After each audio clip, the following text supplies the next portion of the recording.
trabalhos da Egreja Quinta Câmara Criminal, dando sequência ao nosso quadro de preferências com sustentação oral. A 8ª preferência já foi devidamente julgada. A 9ª preferência trata-se de um pedido de habeas corpus, é o 009 da pauta de mesa, da relatoria do desembargador Antônio Zoldan da Veiga. Impetrante é Vitor Manuel Iotti Caroba. Defensora é a doutora Janes Cauane de Oliveira. Doutora Janes já está presente. Doutora Janes, me ouve? Sim, ouço. Vocês me ouvem, excelências? Perfeitamente, doutora Janes. Doutora, Vossa Excelência está com a palavra, terá até 15 minutos, doutora. Por favor. Obrigada, excelência. Boa tarde a todos. Primeiramente, cumprimento o presidente dessa sessão de julgamento, desembargador Luiz Neri, e o relator do presente habeas corpus, o desembargador Zoldan, nas pessoas de quem estendo meus cumprimentos aos demais presentes. Excelências, é minha primeira vez aqui sustentando no Tribunal de Santa Catarina. Eu sou do Paraná, então é um prazer estar aqui com vossas excelências. Trata-se aqui, então, de um habeas corpus impetrado em face de decisão que indeferiu a revogação da prisão preventiva decretada em face do paciente Vitor Manuel Iotti Caroba. O paciente ele foi denunciado por roubo majorado pelo emprego de arma de fogo, concurso de pessoas e restrição da liberdade da vítima, nos termos do artigo 157, parágrafo 2º, incisos 2 e 5 e parágrafo 2º-A, inciso 1 do Código Penal. Atualmente o processo ele aguarda a audiência de instrução que está designada para 30 de outubro deste ano. De forma bem resumida, excelências, a vítima ela relata que tem um estabelecimento comercial de fabricação têxtil em Jaraguá do Sul e no dia 31 de agosto do ano passado, por volta da meia-noite, foi rendido dentro do seu estabelecimento por 3 indivíduos que levaram 3,886 kg de fio de malha e 124 quilos de fio de elastano, avaliados em R$ 64.490. Foram apresentadas à vítima pela autoridade policial fotos de alguns suspeitos. Pois a vítima relata que a única característica que ele se recorda é que um dos indivíduos tinha tatuagem no pescoço. E a vítima ela diz reconhecer o ora paciente Vitor. Além do reconhecimento fotográfico, houve uma quebra de sigilo telemático e pelas herbes chegaram a um telefone cadastrado em nome do paciente Vitor. Ocorre que, em nenhum momento, excelências, a autoridade policial apresentou as fotos do investigado Gustavo à vítima, sendo que o senhor Gustavo, que já é falecido, tinha tatuagens no pescoço, conforme foto juntada que eu juntei no presente writ, para que vossas excelências pudessem comparar, tá? Além disso, a linha telefônica registrada em nome do acusado Vitor também não mais lhe pertencia na época dos fatos, tendo sido vendido informalmente ao investigado Derek, pouco antes da data dos fatos. A única pessoa dos investigados que o paciente conhece da vila. Diante desses elementos que constam no processo, inclusive eu questionei o meu cliente, eu falei, Vitor, a situação aqui tá complicada para você, Vitor. Eu falei assim, a vítima diz que te conhece, tá? E tem aqui um telefone cadastrado no seu nome. Eu falei assim, diante dessas condições, até falei para ele se seria melhor o senhor confessar, né? Aqui a gente está aguardando, né, a instrução processual, tudo isso vai ser melhor trabalhado durante a instrução processual. Eu vou trabalhar a questão do reconhecimento fotográfico, a questão da quebra de sigilo telemático. Mas eu questionei ele, eu falei, porque assim, eu trabalho com transparência, com clareza, sabe?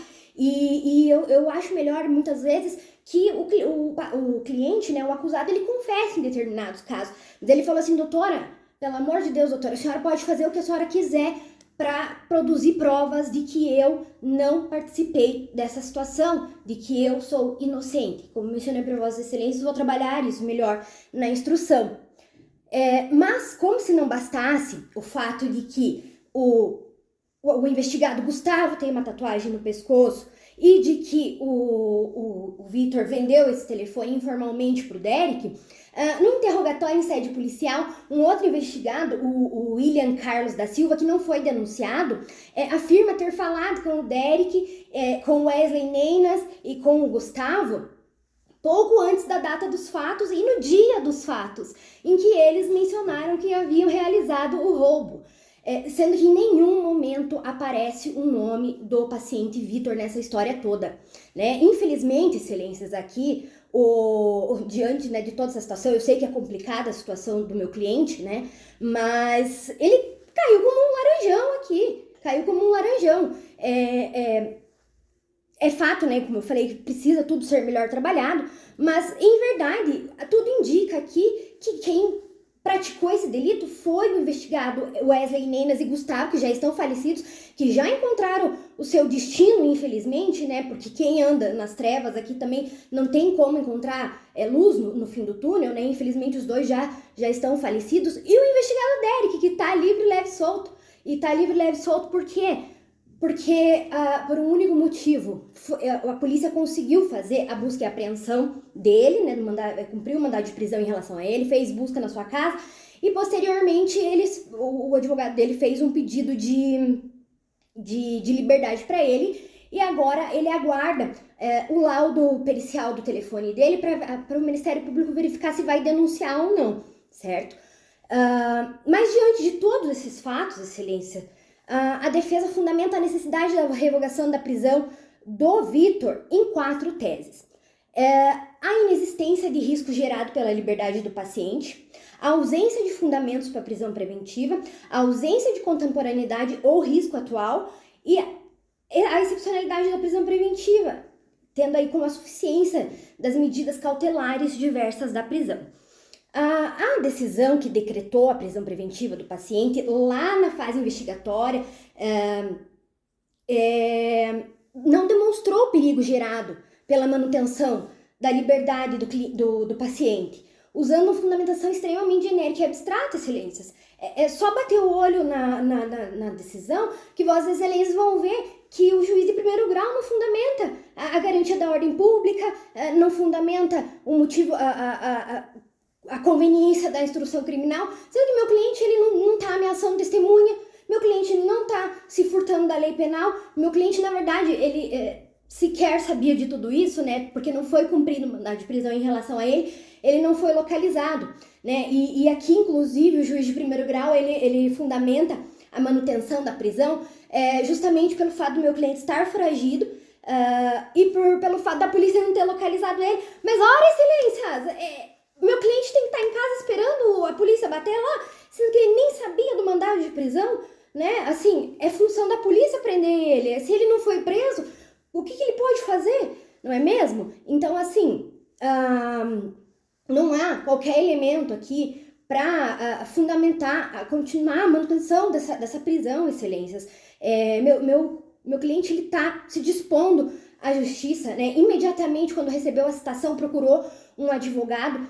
A família dele está se virando nos 30, porque é uma família extremamente humilde, né? E eu aqui, inclusive, partilhando um pouco da minha profissão, né, com os senhores, né, cobrei aqui um valor, né, que não seria, digamos assim, adequado para esse caso, porque me comove uma situação dessa, de uma família que um cidadão que é primário, que tem filho, que trabalha, que não cometeu crimes antes, não cometeu crimes depois, mas continua com o mandado de prisão em aberto, em total desespero de ser preso a qualquer momento. O paciente, como eu mencionei, excelência, o paciente ele não está se furtando da aplicação da lei penal, não está atrapalhando a instrução criminal, inclusive está completamente disposto a colaborar com a instrução criminal. Eu pedi diversas produções de provas na resposta à acusação, a maioria foi indeferido, talvez eu tenha que ver vossas excelências aqui novamente para discutir a questão das provas, da produção probatória, né, para que eu possa produzir as provas necessárias para comprovar a inocência do meu cliente. O Ministério Público, inclusive, menciona que os meus pedidos são protelatórios, e assim, excelência, protelatórios para quem? Se a instrução está para o mês de outubro. Assim, o cidadão aqui está tentando se defender, né? E o Ministério Público vem argumentar que os meus pedidos são protelatórios. Aqui o MP diz que, fundamenta aqui, né, contrarrazoando o meu pedido, de que o Vitor não ligou para a família quando quando cometeu o crime, e agora ele vem mencionar a família, que ele tem filho e tudo mais. Excelências, que crime? A gente nem sabe, ele nem foi condenado ainda, né? Não temos condenação. Cadê aqui a presunção da inocência? Cadê aqui o direito de responder em liberdade? Nós sabemos que a prisão é uma exceção. Parece que nós vivemos aqui uma inversão de valores do sistema acusatório, né? Parece que nós, na verdade, estamos vivendo um sistema inquisitório, onde a regra é a prisão, aonde encarcera, né? Qual vai ser a... me fugiu a palavra, excelências, mas qual é a necessidade de enfiar essa criatura, né, na cadeia? Mais um primário na cadeia?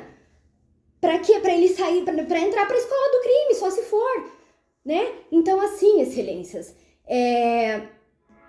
já me encaminhando para o final aqui, o que eu peço a vossas excelências é que concedam a ordem do meu habeas corpus a fim de revogar a prisão preventiva do paciente e subsidiariamente, caso vossas excelências entendam necessário, que se aplique aqui as medidas cautelares diversas da prisão. Meu cliente, ele continua trabalhando, ele não está se furtando da lei penal, ele vai comparecer na instrução, excelências. Não há necessidade, aqui nós temos inclusive até, se ele for preso, né, nós podemos aí até fundamentar um excesso na instrução processual, porque, veja, a instrução processual tá para outubro.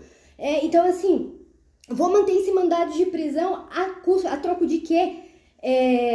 A troco de um encarceramento em massa, a troco de uma punição antecipada. Vossas excelências sabem que aqui, se eu não conseguir desconstituir esses elementos que constam no processo, o máximo que vai acontecer aqui é ele pegar uma pena aí de uns 7 anos, que vai ficar abaixo de 8 anos, não vai pegar um regime fechado, e daí vai manter uma prisão preventiva para futuramente ele ir para o semiaberto. Assim, excelências, não faz o menor sentido a manutenção dessa prisão preventiva.